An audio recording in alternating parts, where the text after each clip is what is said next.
Hey guys, Ryan's climbing on the bed, so now I'm gonna kind of jump about a little bit. Okay, squishing my feet. Yeah, there he goes. Got a salute out of him. We're doing some late night bed rest, nausea, breathing through it, live life, real time vlogging.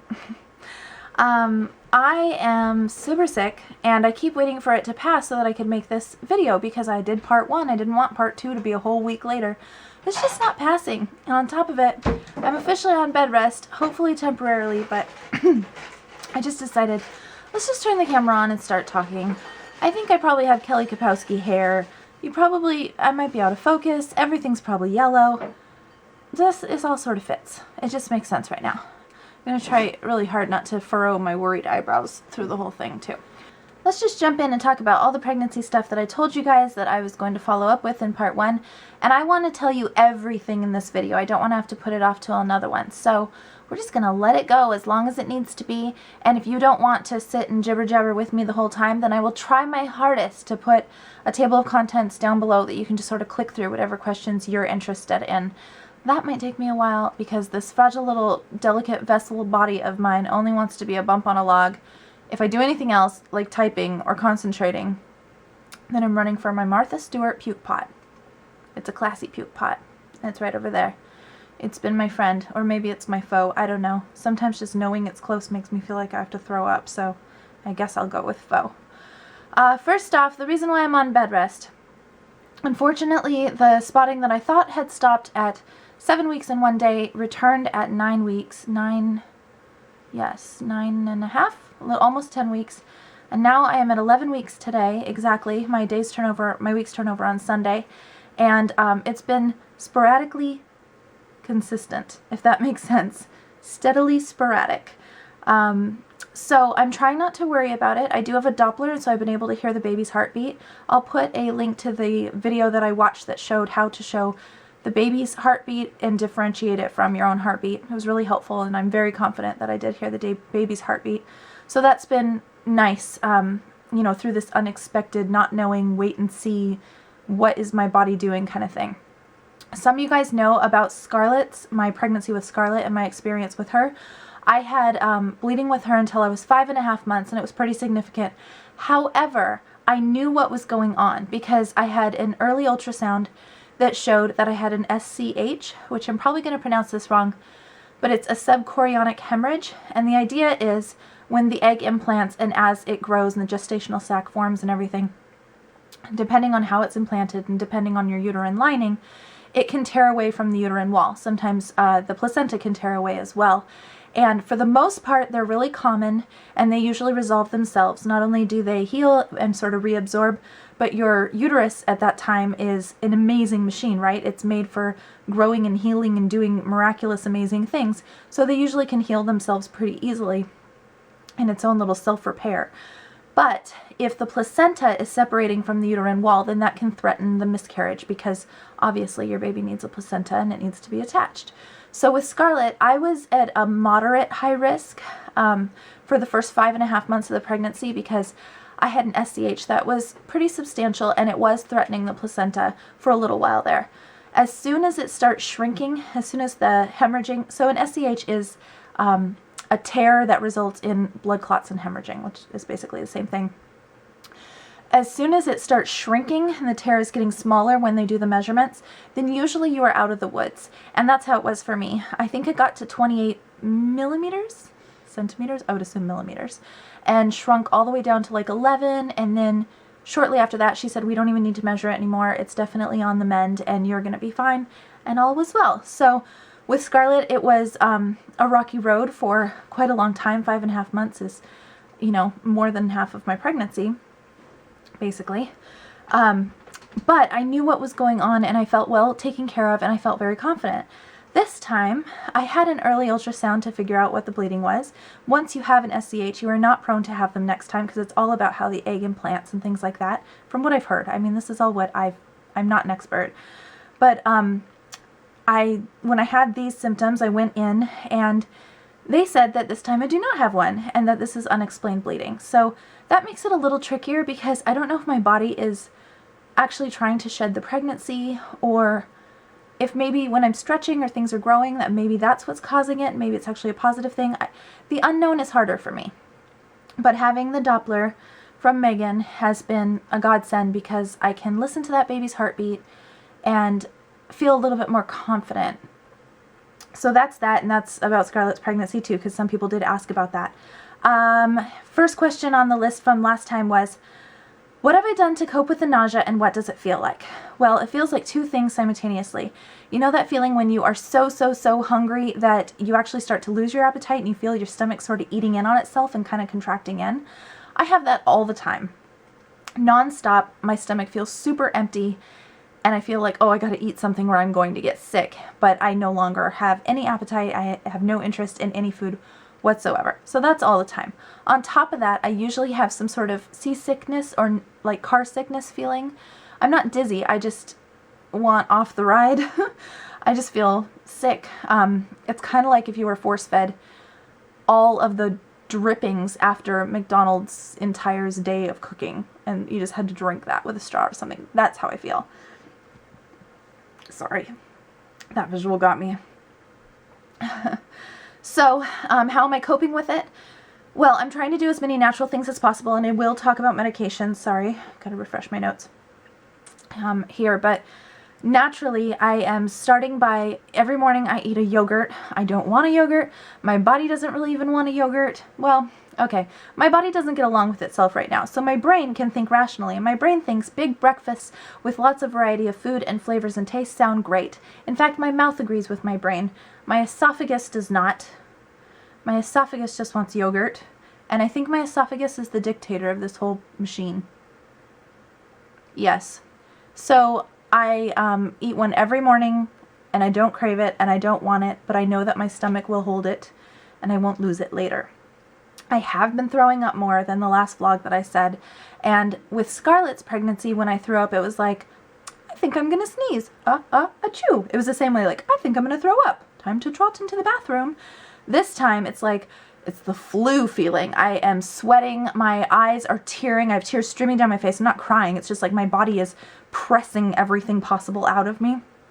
And I'm heaving and I can't breathe and I'm asking Ryan to turn the fan on as fast as possible and it's a mess. I'm an absolute mess and throwing up does not give me any relief. So I do everything throughout the day to avoid throwing up because I hate it. And usually my body throws up when there's nothing on my stomach. So that's even worse. The only worst thing to throw up other than when you have nothing on your stomach is I thought it'd be a good idea to eat some nuts because I'm having a hard time keeping a lot of proteins in my body. Nobody wants to throw up nuts. Nobody. So when I do eat them, I have to think through it. Is it worth it? Am I going to make it? This is a decision. Every time I go for a little bag of almonds, I'm putting myself at a really disgusting risk. Okay, so yogurt in the morning, that usually stays down. I can keep down smoothies and milkshakes and things like that. But for a while there, for like 2 weeks, I wanted potato products because they were flavorful and filling, but not really too exciting. So things like the steak fries that I talked about last time and potato soup and hash browns. But as of now, for the past week, no, I don't want those. I cannot eat those. The esophagus is not okay with those. Let me tell you about the natural things I'm trying and then I will talk about why I don't want medication. So my friend Jessica gave me C-bands, which I'm wearing on my wrists, and I think they're working. If they're not working, I'm getting a really cool placebo effect because it does seem to help. However, I have gotten really sick and tossed my cookies while wearing these, and then they feel like shackles that I get so claustrophobic I can't rip them off fast enough and toss them across the room, and I swear it makes the puking experience feel 10 times worse to have these things strapped to my wrists. So it's another decision I make whenever I put them on. And if you do leave them on for a while, you kind of feel bruised too, so I don't really know how people handle that if they wear them the whole time they're pregnant. I've been sucking on these Organics lollipops, which are an all-naturally flavored lollipop, and they're really tasty. They're kind of, there's some sour flavors in there, which seem to help a little bit. They're made with organic brown rice syrup, non-GMO citric acid from beet sugar, not corn. Who knew that citric acid came from corn in products? I didn't know that. Lots of natural things. Organic black carrots. Okay, cool, whatever. Sounds good. I'm trying one of the things that's different this pregnancy versus Scarlet's pregnancy is that I'm trying to not have any GMO foods or products. With her, I tried to eat healthy and organic, but I wasn't as aware of what was GMO and what wasn't. So I have that. I also have these B6 supplements. Haven't seemed to help me, but I've tried them. And then Ginger Force. Everyone keeps saying, oh, you're nauseous? Try ginger ale. You guys, ginger ale is not going to cut it. I'm still drinking it. In fact, Louise has dubbed this drink that I make almost every day my Gogo juice. Ryan calls it that now too. He's like, you need your Gogo juice? It is raspberry lemonade and ginger ale, almost half and half, mixed together, and it's delicious. Even if you're not pregnant, you should try that. It's a nice little mocktail. And when I'm having heartburn, which I haven't had nearly as bad this time as I did with Scarlet, that's some fizzy on my throat kind of helps a little bit. I'm also taking gummy prenatals. I can't keep the big horse pills down, so I figured the gummies, while my doctor doesn't recommend them as much as the, oral pills that you take, I can keep these down. So something better, something in my tummy staying is better than nothing in my tummy that just evacuates. What else? I also have argan oil. Latest and greatest for trying to not get stretch marks. So I've been putting that on every 2 days or so. That's really it that I have for my pregnancy little stockpile right now. As far as actual medications that you need a prescription for, when I was pregnant with Scarlet, I got the flu in my 3rd trimester, and I had to be admitted to the hospital because I wasn't keeping anything down, and I was really dehydrated. So I got on IV fluids, and in order to get me to stop throwing up, they tried Zofran, which did not work at all. I tried it when I didn't have the flu as well. It did not work. Absolutely no result, and I just don't feel confident putting medications in my body because I feel like the medical field constantly changes whether things are safe or not. So just to be on the, losing the word, and you all know it right now, on the conservative side, I just didn't want to have to take anything. And the fact that it wasn't helping me made me feel even worse. Then they gave me Compazine, which they said, oh, a very, very small, little itty bitty side effect that affects a very small amount of people is a panic attack. And I had a full-on scary panic attack. I was in the hospital trying to rip the IV out of my arms, wanted to crawl out of my skin, freaking out, and they had to counteract it with Benadryl at a pretty high dose that calmed me down. And then 5 minutes after I had a panic attack, Scarlet had one in utero. It felt like seizures in my tummy, and I felt so incredibly guilty that I just medicated my in utero child. I am not complaining about pregnancy medications or medications that are safe for pregnancy at all. I just didn't have a good experience with it, and so this time I would like to, as much as possible, avoid it. However, if I hit 14 to 15 weeks, and I am still as sick as I am, then I think that I want to readdress that and talk to my doctor about it, because I'm losing weight right now, and it's actually okay. I've got a little cushion so I can lose some weight safely in the first part of this pregnancy. I've lost 11 pounds. But if I lose much more instead of gaining, and if I can't keep things down, then I am going to get nervous about making sure that I'm getting enough nutrition to the baby. So I will reassess and talk to the doctor about some of the other options. I have heard a lot of them. I know about Unisom, and that's supposedly, even though it's a sleep aid, it's supposedly pregnancy safe, and a lot of people have had success with it. So I will readdress that. I don't mean to say anything bad for anyone who's had to be on medications during pregnancy. Trust me, I understand their place. Whew, I'm just trying not to. Along with trying to be more natural. With Scarlett's pregnancy, I had several ultrasound, very minimal intervention, but it's still a pregnancy intervention. And I'd like to not have that many ultrasounds this time either. I heard one study, which is enough to make me go, well, maybe I'll avoid it, that says that ultrasound has some connection to changing cells in early pregnancy. And I just don't want to do it. So if I can get away with not having them, then great. If I do need to have them, then I'm going to look at the positives of being able to see my baby as much as possible, if that's what is, recommended based off of whatever my symptoms are at the time. Okay, so that's that, and that's that, and that's that. I'm sorry I'm not that entertaining this time, you guys. I'm sick. Whew. Okay, things that bring on the nausea. Aside from life, every day and every moment, including when I sleep, I was having really bad dreams that were associated with the nausea, and that seems to have subsided. Thank you, because it makes me tired to dream that much about such horrible things. And now I just sort of sleep hard and wake up feeling crappy. Things that bring it on is the word chicken The sound of it, idea of it, texture of it, smell of it, all of it, absolutely not okay with me. So what's lucky is that Ryan's sister, Ryan's mom, and Scarlet's godmother, which is my friend B, have all at some point or another offered to or are making foods for Scarlet to have ready-made so that I can give her, you know, nutritious meals with protein and things like that in them that I can't actually cook myself. It's not just the raw chicken I can't touch. I can barely say the word. I can't handle it. Other things are, if the TV is on, like I said, my mom always has her TV on. When they put food on TV and people are eating it, it's always in slow motion.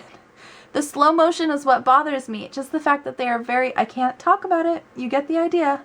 It going slowly, it bothers me so much. Oh, it's making me like have a hot flash. Obviously smells too, but there's been 2 smells that have made me have to leave the room. One being a hand sanitizer that we had that Ryan was using. Couldn't be around him if he even put it on his hands at all. It was the end of the world. He had to wash his hands immediately. And then the Burt's Bees natural lip balm, not the mint one, but it's like kind of a honey. Oh no, it smells like powder and yuck, and I can't handle it. So I've taken, Ryan, did you notice I took that out of your car? Threw it away. Your Burt's Bees honey natural lip thing. It's no more. Okay, how has Ryan handled my nausea? Ryan is amazing. I say that all the time. I was trying to look for another word, but it's just what suits. He is right there, not only to make sure that I have everything I need to feel hydrated and fed, and he's run out in the middle of the night and got me milkshakes if I needed them.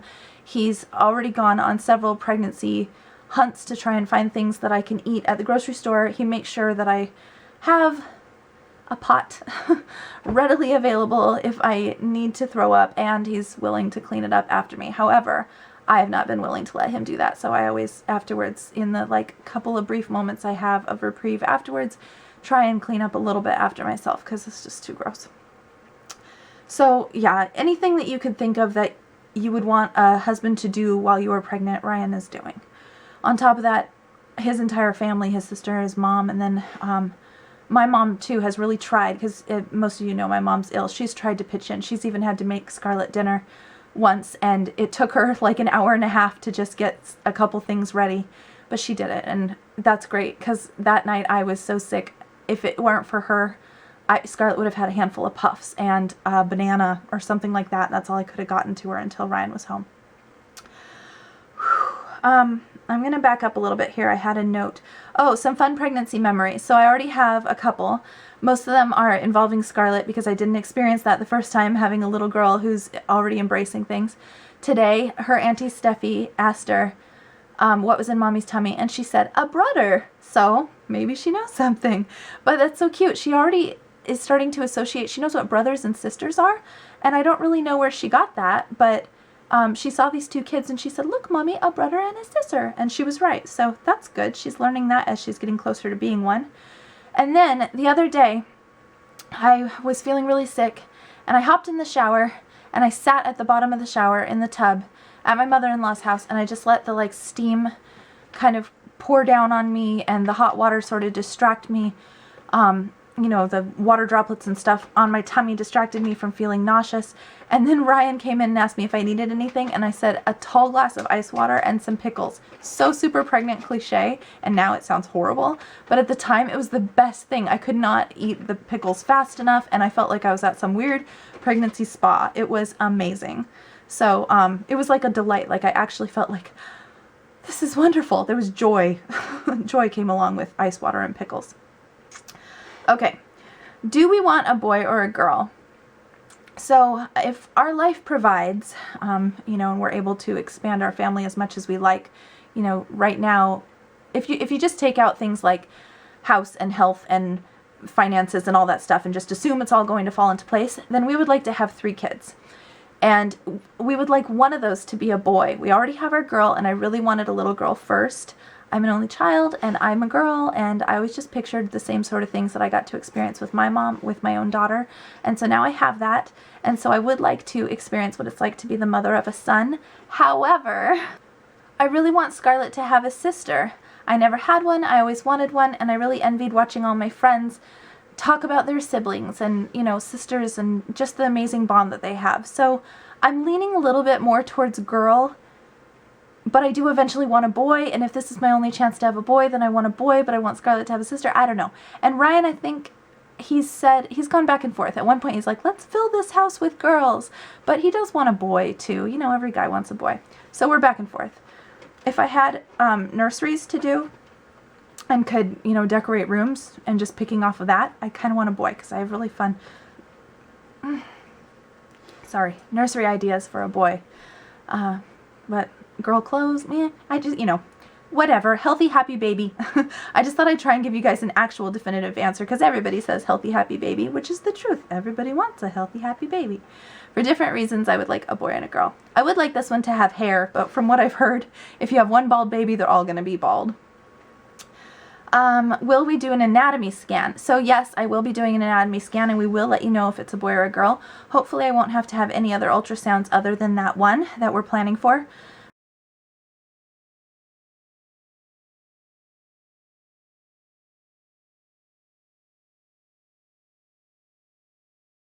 But that's the only thing. What will we do differently? I already said that. Trying to not eat genetically modified foods. Trying not to have any interventions that I don't have to have.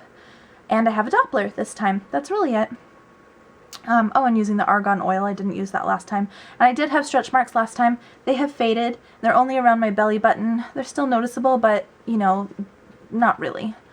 Where will we put the new baby?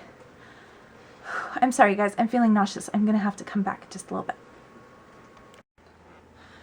Okay, I'm back. Where will we put the new baby? For the first 6 months, we're going to have a co-sleeper. Scarlet really needed her own space, but for the first 5.5 months of her life, the co-sleeper was wonderful. She had her own little convenient space next to the bed, but she was right there. And so I felt confident and comfortable having her that close to me. However, she really needed her own space. As soon as she moved to her crib, the day she moved to her crib, she started sleeping through the night, and that really surprised me. And now we know that that's just the kind of kid she is. So I'm hoping that this one is a little bit more of a co-sleeper kind of kid, so that we can get away with leaving Scarlet in her own space and having this new baby stay with us for a while.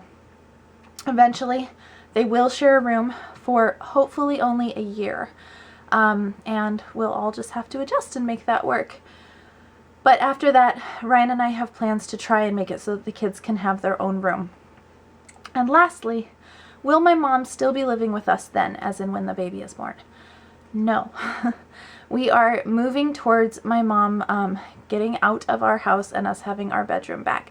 I'm not going to go into details about what we're doing with my mom because that is her own personal business, but we are, I am going to be her caretaker, but we are going to have our house to ourselves. So we just are keeping her relatively close to us so that I can reach her and I don't have to worry if she doesn't pick up the phone and that sort of thing, which is what the problem was with her old house. It was too far away. If she didn't pick up the phone, I had to go on a 20 to 25 minute drive just to make sure she was okay, and sometimes she just didn't hear it because the TV was too loud, kind of thing. So this time I can be the one making her meals and make sure that, you know, she hasn't fallen and had any issues. Okay, I think that's it. Whew. Those of you that have sent me personal messages that I have not yet responded to, I'm so sorry. I want you to know that I've read them. Some of them I've read a couple of times when my body has let me, with the intentions of responding, and then as soon as I start typing, I get sick. So for those that were interested in doing some sort of business collaboration, whether it's an Etsy shop or a product that you are representing or something like that, I can't do those right now. I don't have a P.O. box. We don't give out our home address.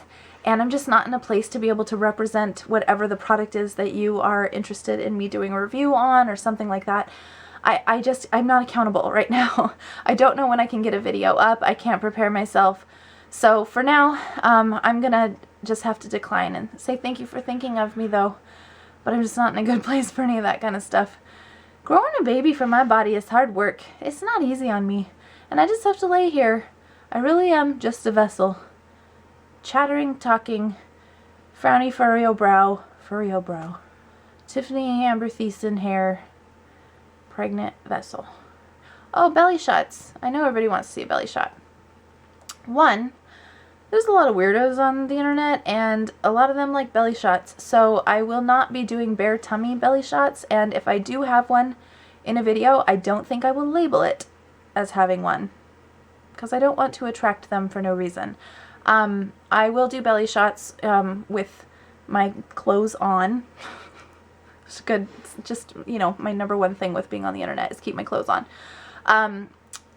But now that I've said that, since I can't get up and show you now where I'm at 11 weeks, I will show you 2 little selfie shots that I took in a mirror at 9 weeks and 6 days, I think, and then 11 weeks. And on those ones, I do have my tummy showing. So just broke my own rule for the first time and the last time.